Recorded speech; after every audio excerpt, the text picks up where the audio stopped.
like in a conspiracy that puts my shit seriously in danger. Like, hey, Elon, you grew up during apartheid. You knew how to keep me separate from this.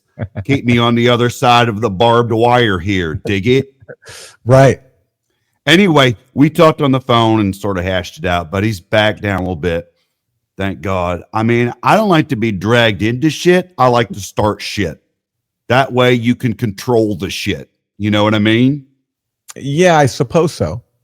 There's this menswear guy on Twitter, and apparently he's undocumented, and he was tweeting about the trials and tribulations of that. And some guy said, they should deport your ass. And I responded with that GIF. That's how I say it, GIF, of Jack Nicholson nodding like a maniac, you know? So that made headlines like, damn, Vance is going to 86 the suit and tie dude.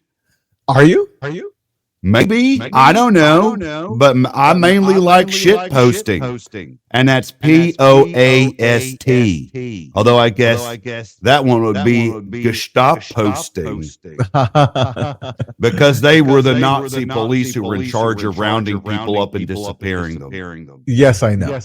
And we're doing that now, but everyone thinks it's cool. Yes, we get it. Everyone's like, yeah, fuck them, kick them out, separate those families. Not everybody. Well, everyone who knows how to spell shit posting thinks it's cool. I can tell you that much, son. I imagine you were right about that one. Anyway, my main job, as I've stated several times on this program, is to make people angry. Sometimes entire nations like China. So that's my main thing. But between playing referee and then doing the president's job, all I have time for is the shit posting. What do you mean? Well, he doesn't really do anything. He just has meetings where he acts like he's in charge and sits at his desk and glowers at people. So it's up to me to go talk to Ron Johnson about the big, beautiful bill. I hate calling it that, but I have to. Instead of the president. So I'm like the errand boy, but for administration defining things. Right. And that is not what I signed up to do. Someone else's job. I tell the same thing to my wife, Usha, when I cook dinner maybe once a month when she is utterly exhausted.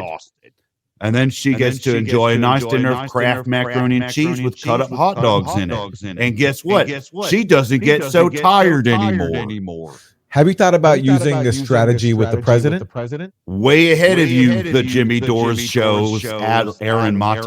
I messed that up. I definitely considered fucking up so bad that he never relies on me again, but I eventually concluded that would be an error. So I decided on a better tack. What's that?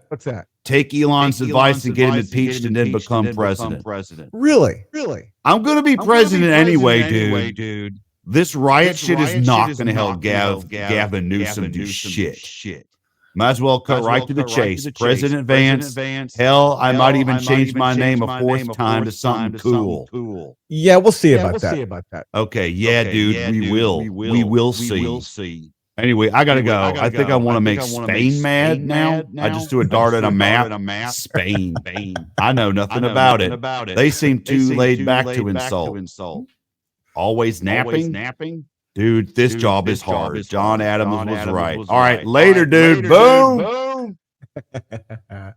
Mike McCrae, everybody. There he goes. Hey, what's up, Aaron? Good to see you, Mike. How you doing? Good, man. Hey, if I could take a second out and steal your listeners' ears. You're a Jimmy Dore Show fan who lives in the Austin area. Tomorrow night, I'm hosting with Paul Odo our comedy show, the Dream Horse Comedy Showcase. We do it every month at Oddwood Brewing at 9 p.m. That's Oddwood Brewing on Manor near Airport. It's a free show with free parking. I'm still talking like JD Vance a little bit. And this might be the last one for the season, so we're trying to make it a blowout. We got a lot of great comics, special guests. All the people that you see at the Comedy Mothership or at the Moon Tower Comedy Festival or whatever, you see for free at our show because this venue wanted to have its own laid-back Austin comedy show with their cool beers and their good pizzas. So if you were looking for some laughs tomorrow night at 9, come on out. Just wanted to get that off my chest, Aaron. All right. If you're in Austin, go check out Mike McCrae. And Mike, what's your website for people who want more info? Yeah, you can come visit me on Instagram. That's Mike McCrae Online, MACRAE. All the details of the show are there. All right. I got one more phone call. Okay, I'll see you later. I'll see you later, Mike. Ring. This is the Jimmy Dore Show. Aaron Mate speaking. Who's calling, please? Aaron. This is Jake Tapper from The Lead. Oh, hello, Jake Tapper. The Lead with Jake Tapper. Right. On CNN. Yeah, we get it. What are you up to, Jake Tapper? Oh, I'll tell you what I'm up to. I'm busy tracking down the news stories that affect everyday Americans. That's what we do. We journalists. Is that so? What story are you working on today, Jake? Aaron, today's top story. Everyone is being really mean to me. Is that so? Aaron, all I did was write a book. In fact, not just me, a whole other guy wrote it with me. I downplayed that on the run-up to the release, but now that it's blowback season, I'd like to emphasize that I had a co-author. Okay, duly noted. You just wrote a book, huh? Just wrote a book, as journalists do, about an important news story, as it's common. And now everybody's treating me like I kidnapped the Lindbergh baby. I see.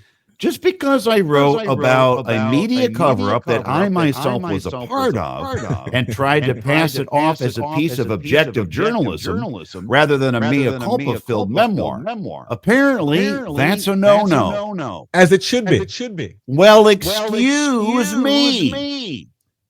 I was under the impression that a journalist was entitled to write a little journalism every once in a while, as a treat. Well, I come to find out everybody sure likes the expression conflict of interest a whole lot. Because you were a central voice in shaming those who were pointing out Biden's obvious decline, even last summer. Oh my God, you sound like everybody else. It was unethical. It was a book that should have been written, but not by you. Did any of you people stop to think for 1 second that I might have wanted the money that came from writing that book? Yes, that thought has crossed most people's minds. And now instead of the procession of glory I was expecting, I've been subjected to these humiliation rituals. Aaron, I had to go on Fox News and apologize to Lara Trump because I called her out several years ago for pointing out Biden's obvious decline. Accused her of bullying someone with a stutter. Quite frankly, I feel like I should get some credit. For apologizing? No, for going on television and keeping a straight face while I claimed what was going on with Joe Biden was a stutter. That is pretty amazing, frankly. Thank you. At least you're being nice. Lots of people are being straight up mean to me. George Clooney banned me from the live CNN airing of his Broadway play. Just mean-spirited exclusion. At what point is this just the cool kids in high school bullying the kid who doesn't fit in? That is not in any way what this is. Well, it feels like it. Oh, look, the nerd wrote a book. He thinks he's so smart. That is not at all what's at the root of this criticism. You can't write an expose about a media cover-up that you were a part of. You can't write a news story that you yourself were a part of. Why not? When I Google myself, there are news stories written about things that I talk about on my show and public reaction to those. That in itself is news. I cannot extricate myself from the news itself. News and the people who report the news have become one now. A journalistic singularity. Like at the end of Star Trek, the motion picture, 1979, when V'ger and Decker unite to create a brand new form of life. Really? A Star Trek analogy is your defense for this whole debacle? Well, that and saying, well, excuse me all the time in increasingly dramatic tones. Well, excuse me. Okay, well, it seems like you're not going to accept any responsibility here, so we should probably just get on with the show. Look, all I did was get up this morning and brush my teeth like an average fella, and all of a sudden I'm public enemy number one. Okay, goodbye, Jake Tapper. Okay, buy my book. Jake Tapper / Mike McRae, everybody. I got to tell you, Mike, that was a very realistic impression, not just in the voice, but in the content too. I think that's exactly how Jake Tapper feels. I think you're right. He's like, why is everyone piling on me? Well, you should have seen this coming. Your nameless co-author should have foreseen this at least. Two guys thought this was a good idea. All right, Mike McRae. So people can catch you Friday night. Tomorrow, Thursday night, Thursday, June 12th in Austin. Where again? That's right. The Oddwood Brewing Company. We're hosting the Dream Horse Comedy Showcase. Me and my buddy Paul Odo. We bring you the best comics in Austin for free. You've seen them at the Moon Tower Comedy Festival. You've seen them at the Joe Rogan Comedy Spaceship. You've seen them all, but here you get to see them in like a really cool neighborhood brew pub. It's a very laid back vibe. It's a lot of fun, and it's free. I'll keep mentioning that. All right, Mike McRae, the one and only. Thank you so much for being here. See you soon. Thank you, Aaron. Thank you for having me. Have a great show. Thank you. Okay. Misha? Yeah. All right. Yeah. I'll take some super chats from the rant. Everyone, we've got Kurt almost here. But then he's got an internet issue, so he's trying to get back on. Maybe soon.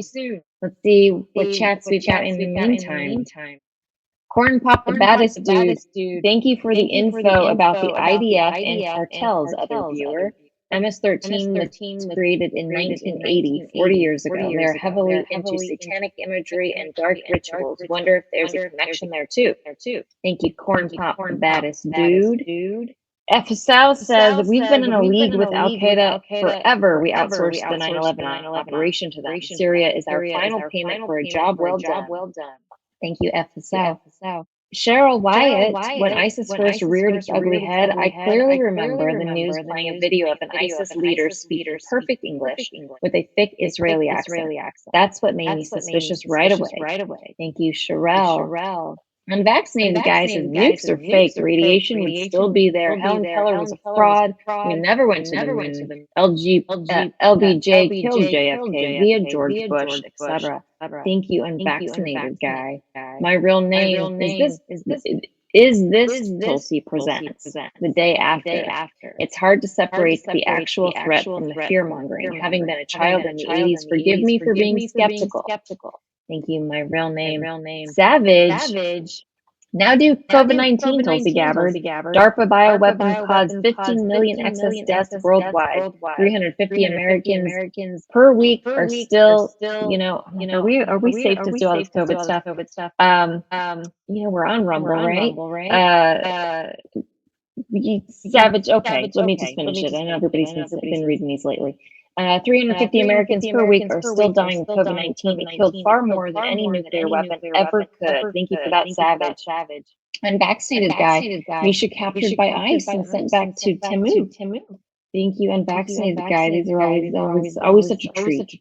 Steve Bertram, so happy to see you interview Colonel Davis. He is such a great voice of reason.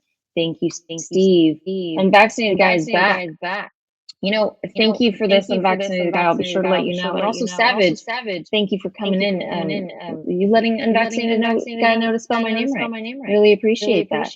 I think that might be it for everything. I've screenshotted. Let me see if anything has come in since. If anything has, everyone, I don't see it. And while we wait for Kurt, why don't we take a quick break?